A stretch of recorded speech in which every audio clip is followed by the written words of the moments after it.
गौरांग ने टेबल पर रखा फोन उठाया और एक नंबर मिलाते हुए बोला, अभी के अभी कुछ आदमी मेरे ऑफिस में भेजो और इस घटिया आदमी को बाहर निकालो यहाँ से। इसके बाद उसने अभिनव को देखा और बोला, अगर तुम अपने पैरों पर यहाँ से जाना चाहते हो तो अभी के अभी निकल जाओ, वरना मेरे आदमी तुम्हारी टांगे तोड़कर तुम्हारे हाथ में थमा देंगे। अभिनव समझ गया था कि अब उसे जो भी करना था जल्दी करना था, इसलिए उसने अपना फोन निकाला और सीधा अकरम को फोन मिला दिया। अकरम ने खुद अभिनव से कह रखा था कि वो जब भी किसी मुसीबत में फंसे तो वो उसे फोन कर सकता था। उधर जैसे ही अकरम ने फोन उठाया तो वो घबराते हुए बोला, मैं तुम्हें फोन करने ही वाला था अभिनव, कल रात को क्या हुआ था उसके बारे में हम बाद में बात कर सकते हैं। अभी मैं कहीं फंसा हुआ हूँ और तुम्ही ने कहा था कि मैं जब भी कहीं फंस जाऊं तो तुम्हें फोन कर सकता हूँ। हाँ बिल्कुल कहा था, मुझे याद है, पर बताओ तो बात क्या है। अभिनव ने अकरम की कही ये बात सुनकर एक गहरी सांस ली और बोला, कोई मुझे और मेरी कंपनी को धमकाने की कोशिश कर रहा है। ये सुनते ही गौरांग गुस्से में अपनी कुर्सी से खड़ा हुआ और चिल्लाते हुए अभिनव से बोला, किसे फोन कर रहे हो तुम? तुम मुझे धमकी दे रहे हो, डरा रहे हो मुझे?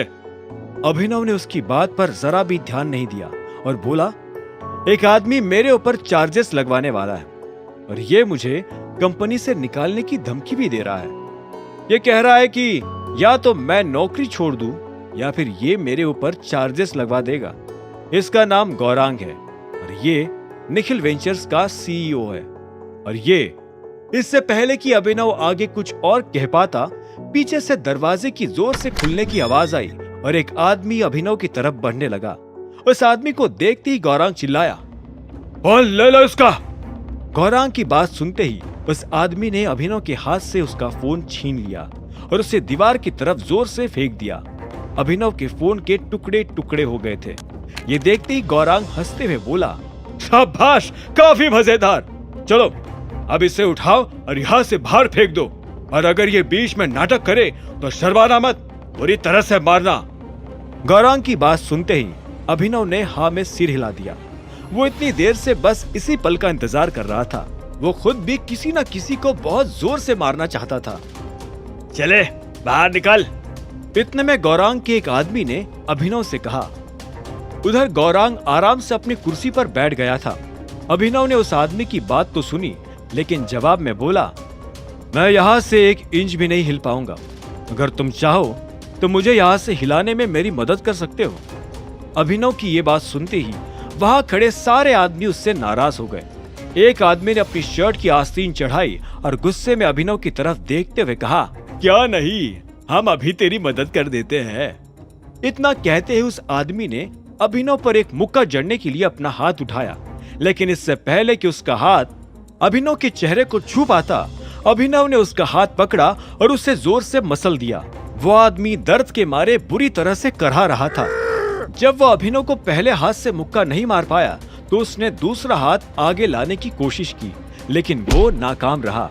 अभिनव उससे पहले ही उसके पेट में एक मुक्का मार चुका था। अब उस आदमी के दर्द की कोई सीमा नहीं रह गई थी।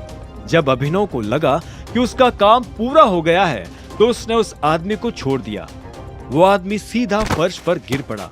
वही अभिनव से दूर खड़े बाकी आदमी एक साथ उसके ऊपर टूट पड़े। अभिनव नीचे झुका और उनके पेट में एक एक करके मुक्के जड़ने लगा। वो सभी एक साथ रुक गए थे। इतने में अभिनव बारी बारी से उनकी धुलाई करने लगा था। ये देखकर गौरांग का दिमाग खराब हो गया। उसने चिल्लाते हुए कहा, यह सब क्या चल रहा है?